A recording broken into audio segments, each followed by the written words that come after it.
IOE को entrance form भर्नको लागि हामीले मोबाइलमा 5 वटा एप्लिकेसन चाहिने हुन्छ। यी सेवा note block scanner, passport photo, Gemini र कम्प्रेस इमेज। हामीले यी सेवामा पैसा तिर्नुपर्ने हुन्छ। सबैभन्दा पहिला यहाँबाट पैसा तिरेर हामीलाई भाउचर नम्बर चाहिने हुन्छ, त्यही भएर पैसा तिर्नुपर्ने हुन्छ सबैभन्दा पहिला। यी सेवामा जानु होला। यी सेवामा देखाइने चाहिँ कता छ भन्दाखेरि यहाँ छ आइओई इन्ट्रान्स एक्जाम फी। यहाँ 2000 तिर्नु होला हजुरले। 2000 तिरिसकेपछि यो भाउचर नम्बर चाहिँ हामीले अनलाइन इन्ट्री गर्दाखेरि चाहिन्छ, नत्र अनलाइन इन्ट्री गर्न मिल्दैन। यहाँ चाहिँ हामीले 2000 तिरिसकेपछि आधा घण्टा 1 घण्टा पछि ट्राई गर्नु होला।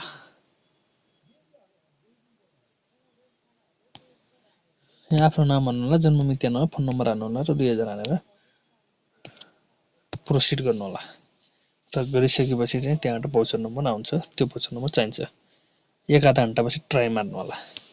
स्क्यान गर्ने डकुमेन्टहरु नागरिकता, एडमिट कार्ड स्क्यान गरेर राख्ने।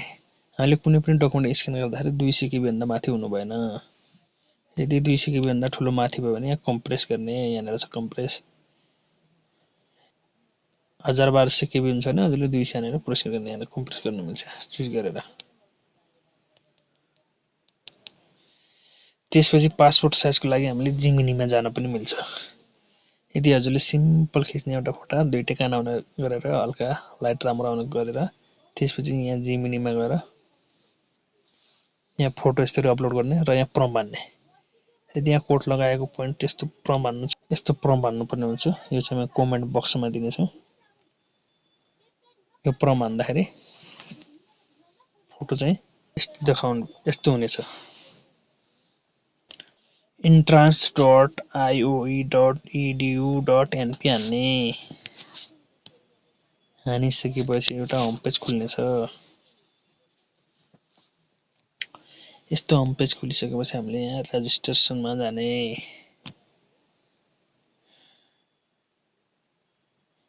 नेक्स्ट गर्ने। यहाँ भने यहाँ 2000 तिर्नुपर्छ।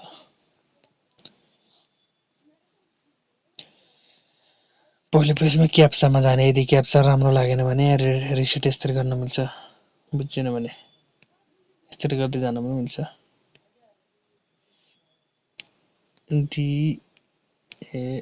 DAGFB टिक लगाउने अनि नेक्स्ट गर्ने। यस्तो पेज खुल्नेछ। यहाँ भने अनुसारको डिटेल भर्ने। भाउचर नम्बर भर्ने, पेमेन्ट गरेको मिति, इमेल। यहाँ चाहिँ नागरिकता के बन्ने छ त्यो अनुसार हजुरलाई के चाहिने हो प्रुफको लागि। Citizen, passport, admit card. यहाँ नम्बर हान्ने, फोटो चाहिँ हान्ने। 200 KB भन्दा माथि गर्नु हुँदैन।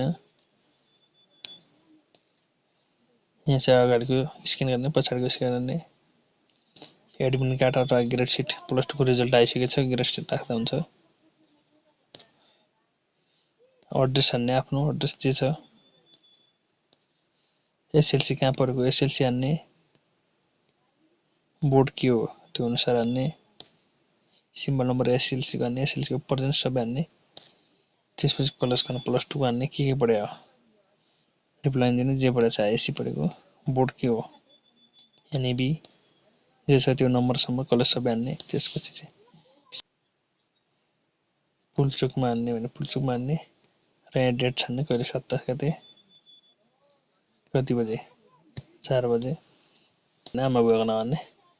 त्यसपछि क्याप्चा हान्ने र सेभ गर्ने अनि भइहाल्छ। र सबमिट गर्नुभन्दा अगाडि एडिट गर्ने अप्सन पनि आउँछ। एडिट गरेर फेरि सबमिट गर्न सक्नुहुन्छ। र सबमिट गरिसकेपछि एउटा PDF फाइल पुरा डिटेल देखिन्छ र त्यसलाई प्रिन्ट गरेर राख्न सक्नुहुन्छ र राख्नु पनि होला। एडमिट कार्ड चाहिँ परीक्षा हुनुभन्दा 2-3 दिन अगाडि आउँछ र पछि यसमा क्लिक गर्ने अप्सन आउँछ। यसमा क्लिक गरेर हेर्न सक्नुहुनेछ।